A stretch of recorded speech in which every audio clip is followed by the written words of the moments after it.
Olá! Se você é estudante de medicina ou médico generalista, esse conteúdo é para você.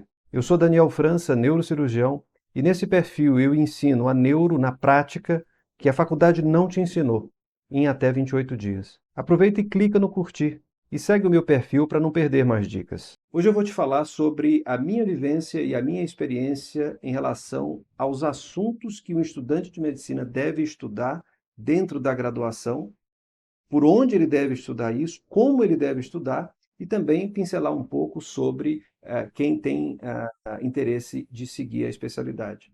Então, primeira coisa que eu acho que você tem que ter em mente é se livrar da neurofobia. Esquece a neurofobia, esquece essa coisa arraigada na cabeça de muita gente de que neuro é difícil, de que neuro é complicado, de que neuro é para o especialista. Não é. Neuro tem que ser dominada por todo mundo, do mesmo jeito que cardiologia tem que ser dominada por todo mundo. Do mesmo jeito que você tem que saber suspeitar de um infarto agudo do miocárdio, você tem que saber suspeitar de um acidente vascular cerebral envolvendo determinada área cerebral. Então, primeira coisa, se livra da neurofobia. Segundo, você tem que ter uma boa seleção de assuntos.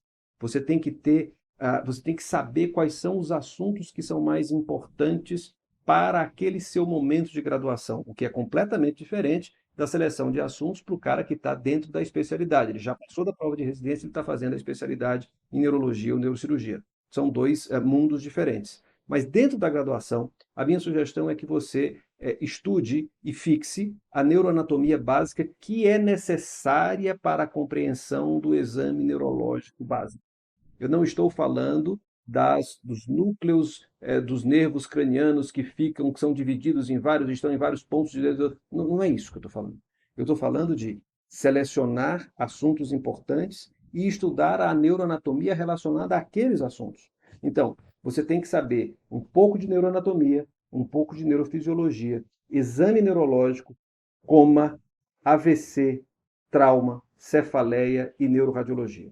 Esses aí são os assuntos que eu considero que são absolutamente fundamentais, imprescindíveis, que qualquer estudante de medicina tem que saber, tem que estudar. E a minha sugestão é: comece cedo. Quanto mais cedo você começar a ter contato com o conteúdo neurológico, mais fácil vai ser a compreensão do conteúdo e mais fácil ainda vai ser a tua compreensão, o teu aproveitamento da disciplina de neurologia. Então, começa com exame neurológico. Mas o que de exame neurológico? Exame neurológico todo? Não. O exame neurológico todo demora mais de 1 hora para ser feito por um especialista e demora anos para ser estudado e compreendido. Não é isso que eu estou falando.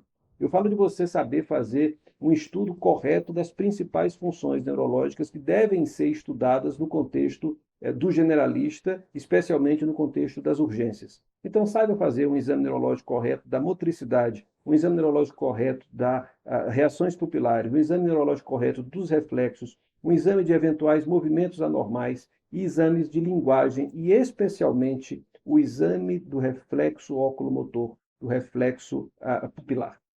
Eu sempre digo que a diferença de tamanho das pupilas é o sinal mais eloquente dentro de toda a semiologia neurológica. Bom, sabendo examinar o paciente acordado, e de novo, sabendo fazer um exame básico, um exame neurológico básico do paciente acordado, sugiro que você passe para fazer a mesma coisa com o paciente rebaixado, com o paciente comatoso. Por quê? Porque os princípios são rigorosamente os mesmos. Os padrões de resposta é que são diferentes. Mas os princípios, as vias, a neuroanatomia, a neurofisiologia é rigorosamente a mesma. Você só vai precisar interpretar à luz de um paciente que está acordado ou de um paciente que está comatoso. Bom, dito isso, sugiro que você estude sobre dor de cabeça, especialmente o diagnóstico diferencial das dores de cabeça. Por quê? Porque dor de cabeça é a queixa mais frequente de toda a prática clínica. Então, onde quer que você esteja, seja num plantão de um hospital quaternário, seja num plantão de uma UPA, seja num projeto de saúde da família, onde quer que você esteja, você vai se deparar com pacientes cuja queixa principal ou uma das principais queixas é dor de cabeça. E mais, saber que as principais ou mais frequentes dores de cabeça, elas são benignas, só que você tem que classificá-las, você tem que entender o que aquele padrão de dor de cabeça está significando. Você tem que entender o que aquele padrão de dor de cabeça está significando e está querendo te dizer.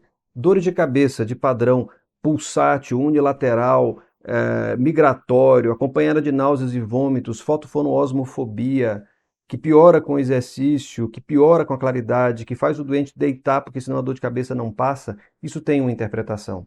Uma dor de cabeça que é monoocular, sempre na mesma região, sempre do mesmo lado, acompanhado de sinais autonômicos e ipsilaterais que acompanham a dor temporalmente, quer dizer outra coisa. Dores de cabeça que começam de uma maneira abrupta também têm um significado. Dores de cabeça que se iniciam numa idade mais avançada também têm um outro significado. Existem sinais de alerta para anormalidades anatômicas que possam causar a dor de cabeça, ou seja, as dores de cabeça secundárias. Então, você tem que entender isso. Eu não estou dizendo que você tem que saber tratar enxaquecas complicadas ou que você tem que saber tratar cluster headache refratário. Não é disso que eu estou falando. Mas você tem que entender o que pode provavelmente significar uma dor de cabeça benigna, o que pode provavelmente significar uma dor de cabeça secundária, uma dor de cabeça que resulta de uma anormalidade estrutural, para poder você dar o encaminhamento correto. Até para você poder selecionar quem deve fazer exame de imagem ou quem deve fazer o exame de imagem primeiro.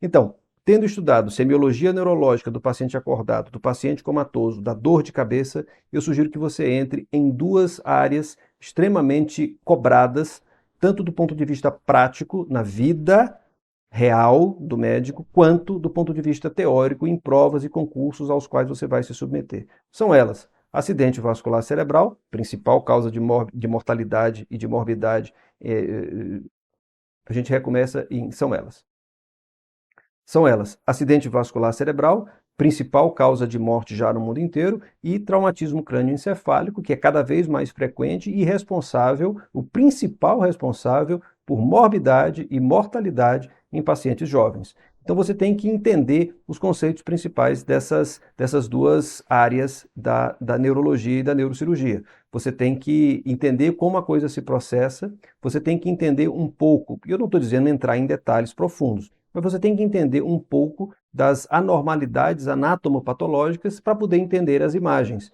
De novo, não estou dizendo que você precisa saber tratar um AVC isquêmico no início da sua vida profissional ou no início da sua vida de estudante. Não é isso. Existem tratamentos e protocolos para isso e especialista existe para isso. Mas você tem que saber reconhecer. Você tem que saber reconhecer quando aquele acidente vascular cerebral é mais suspeito de ser um isquêmico ou quando ele tem sinais de que pode decorrer de uma hemorragia cerebral. Você tem que entender quais são as anormalidades tomográficas num AVC isquêmico hemorrágico ou mesmo num trauma de crânio, que vai te dizer, esse paciente é mais grave, menos grave, esse aqui precisa de uma avaliação neurocirúrgica mais urgente e esse aqui pode esperar um pouco mais.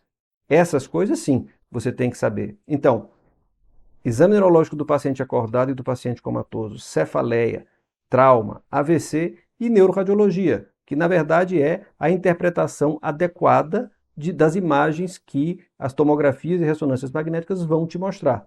No contexto da urgência e emergência é muito mais frequente você ter uma tomografia, é muito mais produtivo ter uma tomografia. Tomografia é o exame fundamental da urgência neurológica e você tem que saber interpretar os achados. Até quando a tomografia é ou parece normal. A gente pensa que a tomografia está normal, isso não quer dizer nada. Não, isso quer dizer muita coisa, dentro do contexto clínico de cada paciente. Por isso que eu digo, não vai estudar apenas a tomografia, saber identificar um hematoma subdural, extradural ou uma tomografia normal. Você tem que juntar esta informação com o contexto clínico que você vai avaliar do paciente. Mas se você não souber avaliar o paciente adequadamente, você não vai ter essas informações clínicas que são fundamentais. Então, de novo, esses conteúdos eu acho que são fundamentais e acho que você tem que dominar o básico deles. Ao longo desses vídeos eu vou te dar dicas de onde procurá-los, onde encontrá-los e onde você vai encontrar tudo isso sistematizado, colocado em sequência, numa sequência lógica de fácil compreensão. Conta comigo que eu vou te ajudar. Você tem outros colegas que precisam conhecer esse conteúdo? Marca eles aqui nos comentários e compartilhe.